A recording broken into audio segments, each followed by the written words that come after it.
لوگ کہتے ہیں روتا کیوں ہے، آنکھوں میں تُونے کیا لگا رکھا ہے؟ آسان سا جواب میرے عزیزو، آؤ مجھے کوئی گھر ایسا دکھا دو جس گھر کے اندر ساس نے بہو کے خلاف اور بہو نے ساس کے خلاف زبان بندی کے خلاف تعویذ لینا چھوڑ دیے، میں روں نہ تو اور کیا کروں؟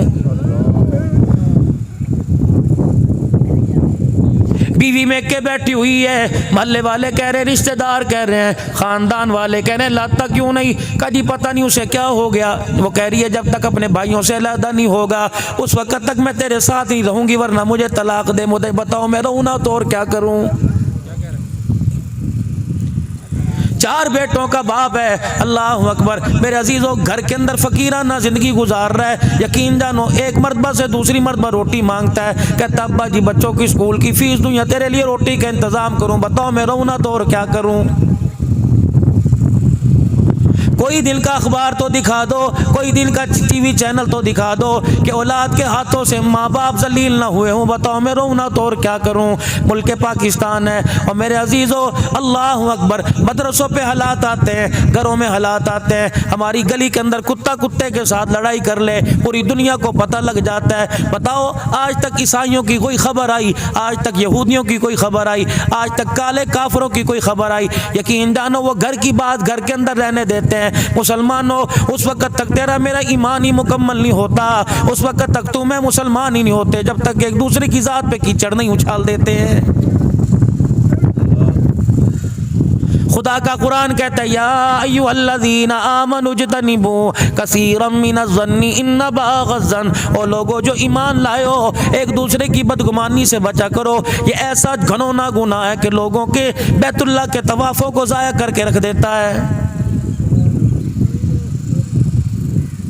آگے اللہ کا قرآن کہتا ہے ایحب احدکم ان یاکل لحم اخیہ، کیا تیرے میں سے یا میرے میں سے کوئی ایسا پسند کرے گا کہ اپنے بھائی کا لحم اخیہ میتن، مردار بھائی کا مرا ہوا گوشت، مردار بھائی کا سڑا ہوا گوشت کھائے؟ فرمایا او لوگو جس طرح سڑا ہوا گوشت کھا نہیں سکتا، اسی طرح میرا عزیزو غیبت کرنا، کسی کی پیٹھ پیچھے برائی کرنا ایسا ہے جیسے مسلمان مرے ہوئے بھائی کا اس نے گوشت کھایا ہے۔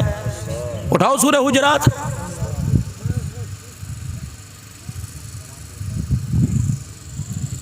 ایک دوسرے کو آپس کے اندر کھڑا دیکھا، یہاں بیٹھنے والا کہہ رہا ہے ہو نہ ہو میرے خلاف بات کر رہے ہیں، اگر اس نے اس کے خلاف بات نہ کی یہ اتنا بڑا بہتان ہے، جب تک میرے عزیزو ان لوگوں سے معافی نہیں مانگ لے گا، لاکھ 27ویں رات کو رو رو کے دکھا دے، شب برات کو صلاۃ تسبیح پڑھ کے سجدے میں رو رو کے دکھا دے، حتیٰ کہ اپنے یہاں اس علاقے کو چھوڑ کے مدینے میں حضور کے روضے کے سائے میں جا کر میرے عزیزو ڈیرا ڈال لے، جب تک جس کی چغلی کی اس سے معافی نہیں مانگے گا تو عرش والا بھی معاف نہیں کرے گا۔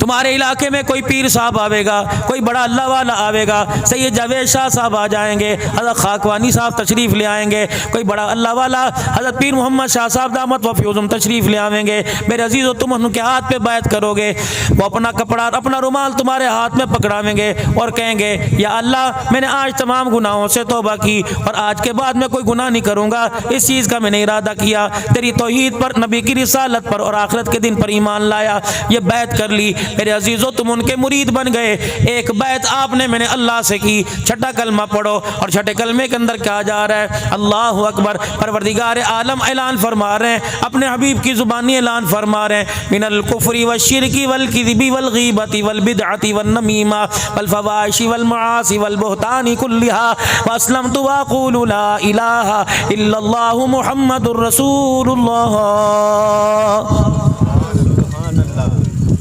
شرک سے، کفر سے، جھوٹ سے، غیبت سے، چغلی سے، بہتان سے، عیب جوئی سے، جب تک یہ معافی نہیں مانگے گا، چھوٹے بڑے گناہوں کی توبہ کا اقرار نہیں کرے گا، فرمایا خبردار تجھے میں محمد ربی صلی اللہ علیہ وسلم کا لا ہوا کلمہ پڑھنے کی اجازت نہیں ہے۔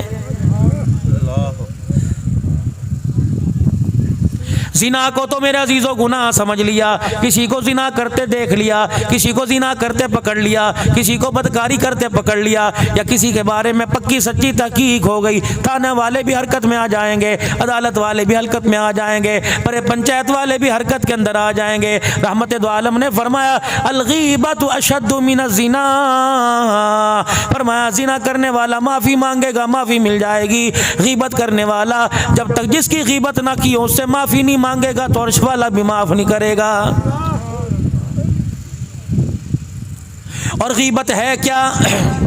اخبار کے اندر خبر آ گئی، ٹی وی کے اندر خبر آ گئی، جیسے میرے عزیزوں پچھلے دن ایک مولوی صاحب کا معاملہ چلا ہوا تھا، میں نے سنی، میں نے دیکھا، کوئی نہیں، انصاف دینے کے لیے، سزا دینے کے لیے عدالتیں موجود ہیں، پکڑنے کے لیے تھانے موجود ہیں، تجھے مجھے کیا پڑی؟ اگر موجودہ حالات تیرے سامنے آ گئے، اگر گناہ ہوا تھا تو اس کی طرف سے بھی اپنی طرف سے استغفار کرتا تاکہ اللہ جل شانہ کرونا وائرس سے ہماری جان چھڑاتا، گرمی کی سختی سے اللہ ہماری جان چھڑوا دیتا۔ لیکن میرے عزیزوں ہم نے تو مزے بنا بنا کر، ایک آدمی نے ایک فالوور بڑھانے کے لیے، ایک لائک بڑھانے کے لیے، اس کو جو لائک کرے گا، اس کو جو لائک کرے گا، اس کو جو لائک کرے گا، فرمایا اس کو لائک آج کیا، کل کیا، پرسوں بھول جاؤ گے، آنے والی نسلوں کو نہ اس کا نام یاد رہے گا، نہ اس ادارے کا نام یاد رہے گا۔ قیامت کے دن جب پورے میدان محشر میں اولاد آدم سے میں لائک کرواؤں گا، آدم علیہ السلام سے لے کر عیسیٰ علیہ السلام تک، تیرے چہرے سے جب میں نقاب اٹھواؤں گا، پھر میں بتاؤں گا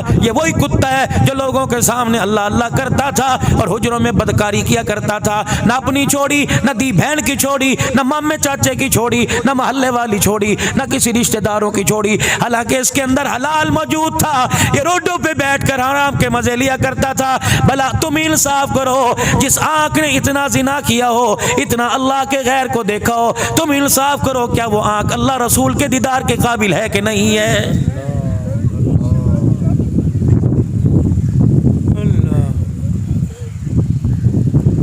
میرے کان میں کر یاسین صاحب نے یوں کہہ دیا، میرے کان میں مولوی محبوب نے، مولوی سلیم اللہ نے یوں کہہ دیا، میں نے تحقیق نہیں کی، میں نے ڈاکٹر مبارک صاحب سے کہہ دی، بھائی غفور صاحب سے کہہ دی، یہاں کے میں نے سنی سنائی بات کہہ دی۔ یقین جانو ٹھیک ہے خطیب پاکستان ضرور ہیں، پوری دنیا کے اندر نام ہے، پوچھو دارالعلوم کبیر والوں سے، پوچھو مولانا عبدالرحمان جامی سے، پوچھو مولانا منور صاحب گجرانوالے سے، 4 مفتیان اکرام ہیں، جب تک میں اپنی جمعے کی تقریر نہیں سنا دیتا میں ممبر پر آ کر بیٹھ کے بات نہیں کرتا۔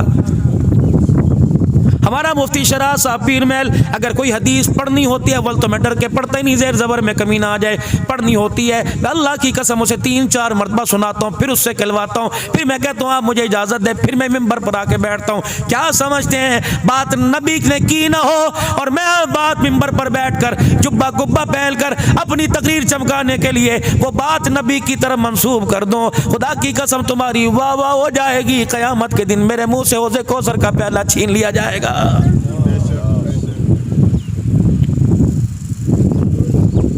حضرت معاذ رضی اللہ تعالی عنہ سے آپ نے فرمایا تھا اے معاذ میں کیا تجھے دین کا خلاصہ نہ بتا دوں؟ کیا میں پورے دین کا 23 سال کی محنت کا، 13 سال کی مکے کی تکلیفوں کا، 10 سال کے جہاد کا کیا میں تجھے خلاصہ نہ بتا دوں؟ جی یا رسول اللہ۔ آپ نے اپنے لب مبارک کو کھول دیا اور اپنی زبان مبارک باہر نکالی، ابہام یعنی انگوٹھا اور شہادت کی انگلی سے اپنی زبان آگے سے پکڑ لی، دوسری انگلی کا اشارہ کیا، فرمایا کف ھذا، اگر خدا کے قہر سے بچنا چاہتا ہے تو اس زبان کو تالا لگا کے رکھنا۔ فرمایا اے معاذ یہ زبان کا بول اتنا کڑوا اتنا زہریلا ہے، فرمایا دنیا کے بدترین زہریلے سانپ اگر ڈس جائیں اس کا ڈسنا اتنی تکلیف نہیں ہوتی، اس میں اتنا زہر نہیں ہوتا جتنا زبان کے کڑوے بول میں زہر ہوتا ہے۔